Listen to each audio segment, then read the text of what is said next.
Welcome to Alfat Podcast. Halo sahabat-sahabat Alfat School Indonesia dimanapun berada. Saya Mr. Brian. Ya, di podcast episode pertama, ya asik. Kita kedatangan tamu spesial ya. Pastinya tamu-tamu atau narasumber yang datang di Alfat Podcast ini pastinya spesial. Ya, mari kita sama-sama ucapkan selamat datang buat Miss Diar. Halo Miss Diar, Assalamualaikum. Waalaikumsalam, selamat datang juga. Oke, gimana perjalanan lancar tadi dari rumah ke sini ya? Lancar, soalnya supirnya juga handal. Oke, Miss Diar, waduh. Miss Diar ini kepala sekolah di TK Alfa Cirende. Nah, kita mau ngobrol-ngobrol. Gimana Miss? Setelah berapa tahun jadi kepala sekolah TK Alfat nih? Oh, kalau jadi kepala sekolah kan memang sudah di Alfat ya. Maksudnya tahun 2001 sejak Alfat berdiri. Oh, sejak berdiri ya. Sebelumnya mungkin sudah pengalaman mengajar sekitar 7 tahun apa gitu. 7 tahun. Di Alfat sendiri? Di Alfat sendiri ya sudah 19 tahun lebih ya, mau 20 tahun ya. Oh, mau 20 Nanti ya. Februari tahun depan ya 20 tahun. Wow. Ya, tahun ke-20 lah ya. Lama juga ya Miss Diar. Alfat lah ya. Di Alfat udah 20 tahun. Saya baru 3 tahun ya. Jadi masih belum ada apa-apanya. Lama-lama juga nambah. Miss Diar, aduh, coba bisa ceritain ke sahabat-sahabat Alfat yang ada di sini. TK Alfat itu bagaimana sih? Seperti apa gitu bentuknya gitu? Ya, kalau Alfat sendiri kan memang adalah sekolah di bahasa berwawasan Islami. Ya, sekarang lagi juga menggalakkan teknologi tinggi gitu ya. Okay. Dan metode yang digunakan adalah active learning. Dari tahun 2001 sejak berdirinya kita sudah menggunakan metode active learning itu. Dan kalau mau bicara tentang TK-nya itu sendiri ya layaknya TK, kita memberikan layanan pendidikan untuk anak usia dini. Dimana di sini kita menyediakan layanan untuk usia 2 tahun sampai 6 tahun ya. Sebelum mereka masuk SD gitu. Berarti standar aja ya TK-nya?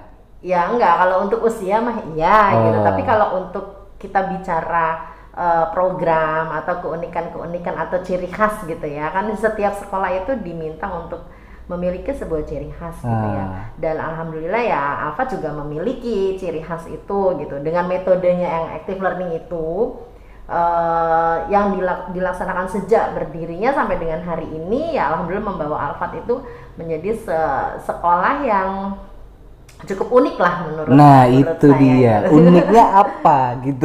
TK Alfat itu uniknya apa gitu Miss? Uniknya ya pertama ya yang jelas kurikulum ya, kita selalu mengupdate kurikulum. Saya rasa semua sekolah sih pasti begitu. Hanya saja kurikulum di Alfat itu kita mengkombinasikan gitu antara kurikulum nasional yang berlaku, kita juga integrasikan dengan referensi ya, mengarah ke bentuk internasional ya, karena apalagi Alfat juga di bahasa, jadi kita cukup aktif gitu dalam bahasa Inggrisnya, kemudian juga agamanya gitu ya, karena kita berwawasan Islami. Kemudian karena memang kita active learning, maka kita harus fokus kepada potensi individu gitu. Nah, di mana potensi individu itu adalah konsekuensi daripada active learning. Nah, active learning itu jadi punya potensi apa di dalam dirinya, seorang anak itu harus bisa terakomodir di dalam sekolah itu. Maka kita memberikan layanan pendidikan yang plus gitu. Jadi misalnya selain daripada kegiatan pembelajaran pada umumnya, kita juga memiliki kegiatan-kegiatan yang bidang-bidang khusus ya. Jadi seperti musik, kemudian agama tuh tersendiri gurunya gitu. Musik juga sama, olahraga, kemudian bahasa Inggris juga begitu. Kemudian ada library, kemudian ada berenang gitu. Jadi guru olahraga dan guru berenang itu berbeda gitu. Gitu.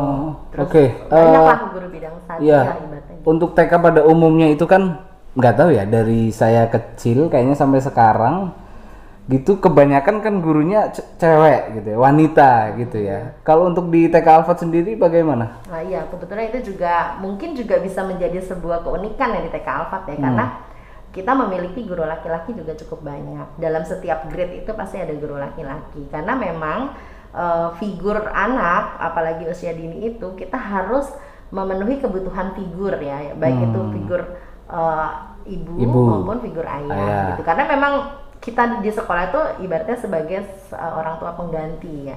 Jadi anak itu selalu mendapatkan perhatian, kasih sayang dan figur yang sama, baik di rumah maupun di sekolah. Di sekolah kita sediakan figur ayah gitu dengan banyaknya guru laki-laki di sini. Ada berapa banyak emang Miss Diar? Kalau untuk di TK sendiri sih ada 11 orang ya laki-laki guru. Gurunya ada 11 laki-laki tuh? Laki-laki iya. Oh banyak juga ya? Iya ya, alhamdulillah gitu. Daripada bujang sampai sekarang udah pada berstatus dan beranak. Oh masih tetap di sini? Iya alhamdulillah masih. Kok mau mereka itu? Iya. Kenapa nggak cari gitu? Kok gimana itu? Banyak juga yang bertanya ya, teman-teman sejawat yang dari sekolah lain gitu yang bertanya kenapa kok bisa sih Bu Diar bisa punya guru laki-laki segitu banyak gitu ya di TK gitu kan. Susah ya laki-laki ngajar TK gitu ya. Yeah. Tapi saya juga ya alhamdulillah itu mungkin rezeki juga ya, karena mereka itu masuk ke sini mungkin awalnya mereka nyasar kali ya awalnya. Coba-coba ya, beberapa gitu. dari mereka gitu daripada nggak ada kerjaan mungkin Iya. Karena berangkat dari latar belakang pendidikan yang berbeda-beda, yang tidak ada yang jurusan PAUD gitu anak guru laki-laki itu gitu. Nah tapi ketika mereka sudah mengajar di sini, ya itulah dia tadi mungkin kalau saya sih melihatnya ya namanya laki-laki itu kan kecenderungan menyukai tantangan ya. Iya. Gitu. Jadi ada sesuatu yang challenge gitu ya. Itu buat mereka tuh akan kalau dia bisa mengembangkan diri dia akan suka di situ. Jadi lingkungan bekerja pun juga dibentuk dengan lingkungan yang bukan cuma sekedar bernyanyi-nyanyi tepuk tangan gitu ya, seolah-olah mengasuh gitu. Tidak seperti itu. Mereka juga bisa profesional, kemudian mereka juga menguasai skill yang macam-macam gitu. Karena pengembangan mutu guru pun juga kan kita concern gitu. Jadi harus ditingkatkan lagi, harus diasah lagi dengan banyaknya program sekolah yang membuat mereka merasa tertantang. Menurut saya sih itu ya. Gitu. Berarti mereka halo anak-anak gitu-gitu dong. Ya iya, nggak mau. Namanya anak TK harus agak jangan jaim deh kalau di TK mah ya. Guru laki-lakinya nggak ada yang jaim itu pasti ya. Nggak ada. Meskipun udah tua gitu atau matang gitu, nggak ada juga. Enggak sih, nggak jaim ya. Mereka udah tahu lah bagaimana cara berkomunikasi. Itu bagaimana cara rekrutmennya tuh, Miss Diar? Ya rekrutmennya awal-awal memang dulu itu kita lihat ya, mereka melamar setelah kita mempelajari CV-nya. Yang saya minta hanya satu, bisa berkomunikasi dengan anak-anak gitu. Intinya itu dulu. Masalah nanti bagaimana teknik mengajar, bagaimana membuat persiapan keadministrasian kelas dan lain sebagainya itu bisa dilatih berjalan karena kita kan tim. Iya. Nah terus ya ketika mereka tes mengajar kan saya lihat dulu bagaimana interaksinya gitu. Kalau dia bisa berinteraksi, bisa berkomunikasi dengan baik dengan anak-anak, ya udah itu adalah modal awal menurut saya waktu itu. Dan setelah itu benar kita coba tes mengajar, terus kita coba mereka untuk ibaratnya observasi dulu selama kurang lebih 1 minggu ya atau 5 hari. Kan kalau 1 minggu itu hari efektifnya Senin sampai Jumat. Mereka mengobservasi dulu, kemudian kita diskusi dulu, terus minta tolong guru kelas di tempat si calon guru laki-laki ini untuk observasi itu, untuk bisa memberikan tugas-tugas seperti apa gitu yang bisa dikuasai nggak sih ini, karena tugasnya kan harus menguasai teknologi juga gitu di sini, karena kita membuat worksheet kan, membuat lembar kerja tidak enak fotokopi begitu aja, tapi kita semua buat sendiri juga, terus membuat event gitu, kita seperti IO gitu. Iya, secara Alfat itu kan sedang mengusung berwawasan teknologi tinggi kan ya. Iya. Di sini ada IT-nya juga, Mr. Wawan. Ini tinggi beneran ya nanti ya teknologinya ya. Ya, tadi Miss Diar menyebutkan bahwa guru agama, guru olahraga, guru bahasa Inggris itu ada sendiri. Ada musik juga ada sendiri. Nah, musik ada sendiri. Itu kan bisa dibilang kalau di dunia pendidikan itu kan apa ya, bidang studi ya. Bidang studi ya. Dan di TK sudah ada bidang studi. Iya, sebenarnya gini ya, pernah juga suatu ketika pengawas dari kota itu datang terus mengatakan TK itu nggak ada bidang studi, ngada-ngada di Alfat pakai bidang studi ya. Terus saya bilang, terus bagaimana untuk potensi apa kemampuan atau skill-skill tertentu itu kan tidak semua guru kelas menguasai. Kan susah lah mencari guru kayak Dewa ya yang bisa bahasa Inggris, bisa agama, bisa musik, bisa skill-skill tertentu yang memang harus dikuasai oleh orang-orang yang di bidangnya gitu kan. Jadi otomatis kita mencari guru yang bisa mengcover itu karena awalnya adalah konsekuensi individu. Bergerak ke jalan ke sini setelah tahun 2011-2012 itu muncullah sentra. Sentra itu ada sentra olahraga, ada sentra seni, ada sentra bahasa, ada sentra bermain peran dan lain sebagainya. Itu pada prinsipnya itu sama sebenarnya. Sama dengan bidang studi ya, itu? Sama, hanya bedanya mereka memang menyiapkan guru juga kan gitu. Kalau kita memang gurunya yang kita sistemnya kelompok, kemudian gurunya yang masuk ke kelas gitu, guru bidang studinya gitu. Tapi sebenarnya pada prinsipnya tujuannya kan sama ya? Untuk mengasah anak, skill-skill anak atau potensi anak yang memang ada di dalam diri setiap individu anak gitu. Nanti kan akan terlihat dia arahnya kemana sih, olahraga atau ke seni atau apa. Sebenarnya tujuan sentra juga seperti itu, supaya pendidikan TK nggak cuman melulu baca tulis gitu. Tapi bisa diterima alasan seperti itu oleh, ya tadi Miss Diar sampaikan, oleh pihak kota. Itu bisa diterima ya alasannya? Awalnya sih di debat, pokoknya nggak sentra ya nggak sentra. Tapi padahal kita ini sudah sentra, hanya kita kombinasikan dan bentuknya kita kolaborasikan gitu. Dan bahkan sekarang ya anak-anak potensinya terlihat kok. Kita kan memberikan wadah juga ya gitu. Ketika sekolah normal itu kan ada lomba-lomba, kemudian ada juga performance yang memang harus kita tampilkan untuk mengasah kemampuan anak gitu. Kayak gitu tuh terlihat sebenarnya gitu. Jadi anak-anak mungkin dirasa jadi lebih kreatif, lebih potensinya keluar. Lebih gitu. mendalam pula mereka mempelajarinya ketika guru yang mengajarkannya memang bidangnya gitu. Gitu, memang bidangnya kan guru itu pasti tahu. Misalnya olahraga, bagaimana sih cara mengasah motorik kasar anak, kan ada tahapannya gitu. Dari gerakannya, keseimbangannya, koordinasinya itu kan harus tahu kayak secara, meskipun guru kelas mungkin diajarkan, dilatih tapi kalau guru yang memang bidangnya olahraga dan dia concern di bidang tersebut, ya otomatis akan lebih menguasai. Seperti bahasa Inggris juga kan ada pronunciation harus benar gitu ya.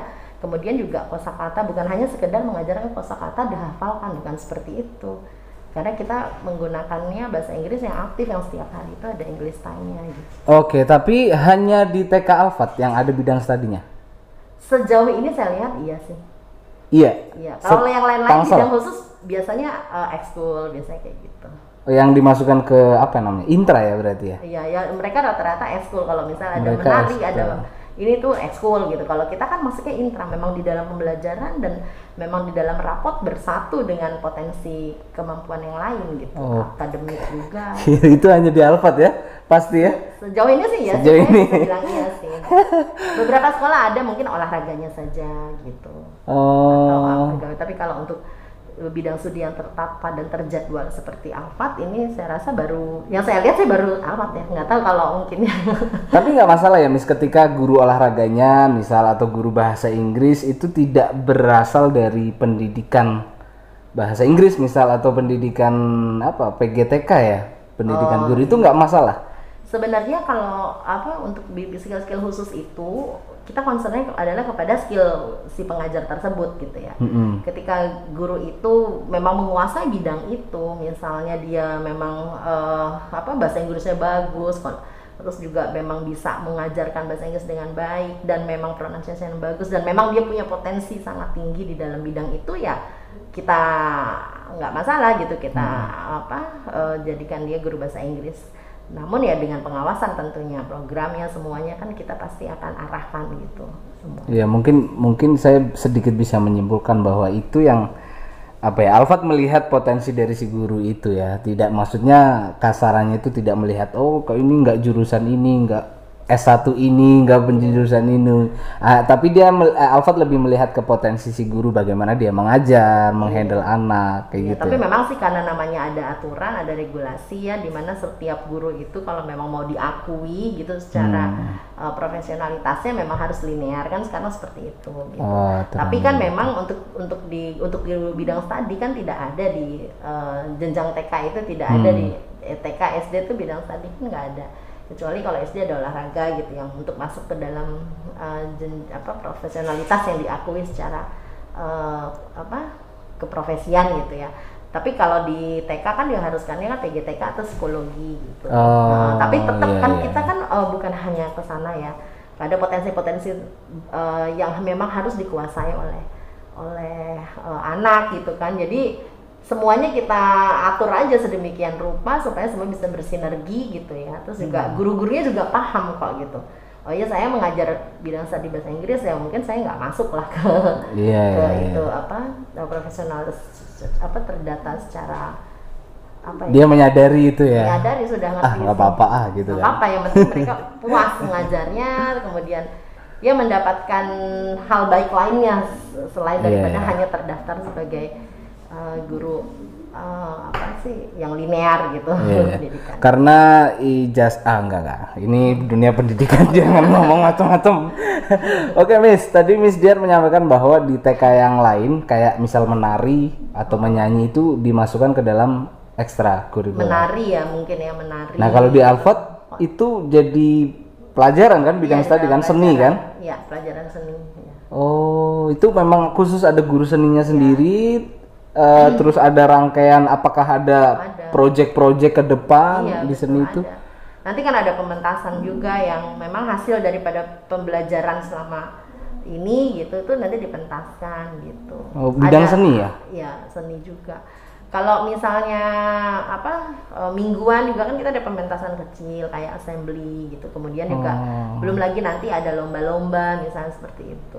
Sebenarnya mata pelajaran atau bidang-bidang seni, bidang-bidang khusus yang tadi dijadikan kegiatan bidang studi di TK itu juga kami berikan layanan juga untuk ekskulnya gitu.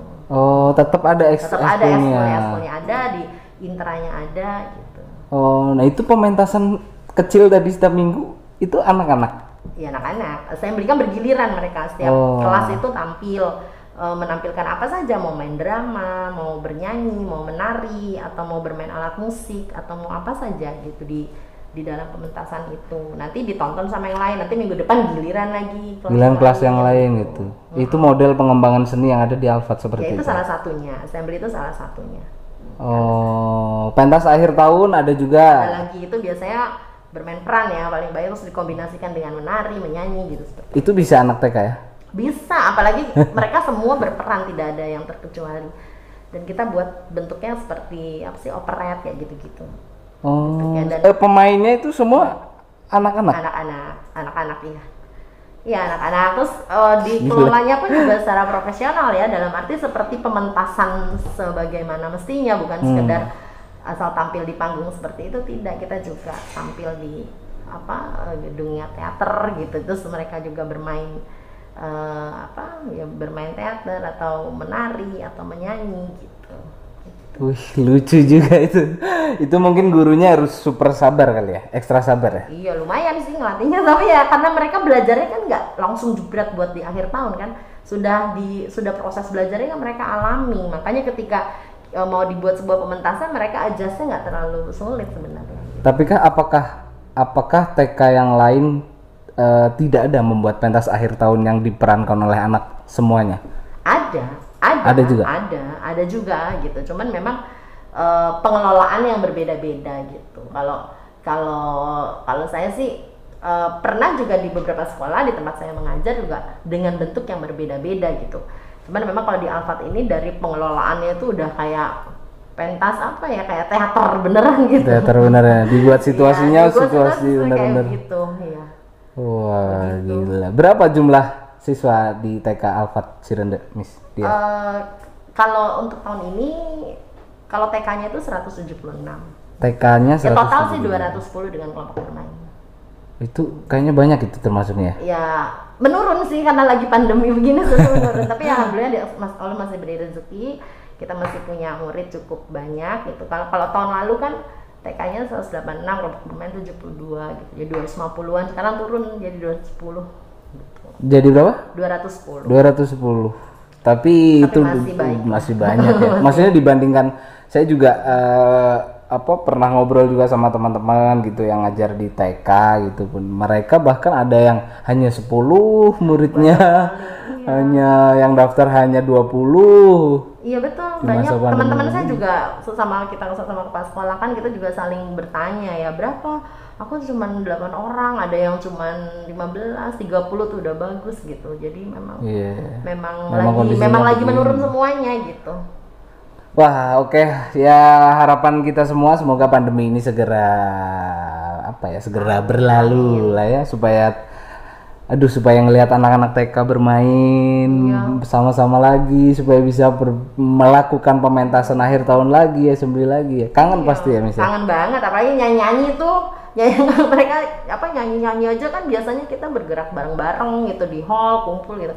Ini harus di layar gitu, dengan kadang kan kalau kita bunyi semua kan juga suara jadi putus-putus gitu kan kayak gitu. Jadi harus di mute gitu kalau misalnya pingin kedengaran kita ngobrol atau bernyanyi. Tapi di mute nggak seru gitu. Tapi di mute nggak seru, tapi ya begitulah ya.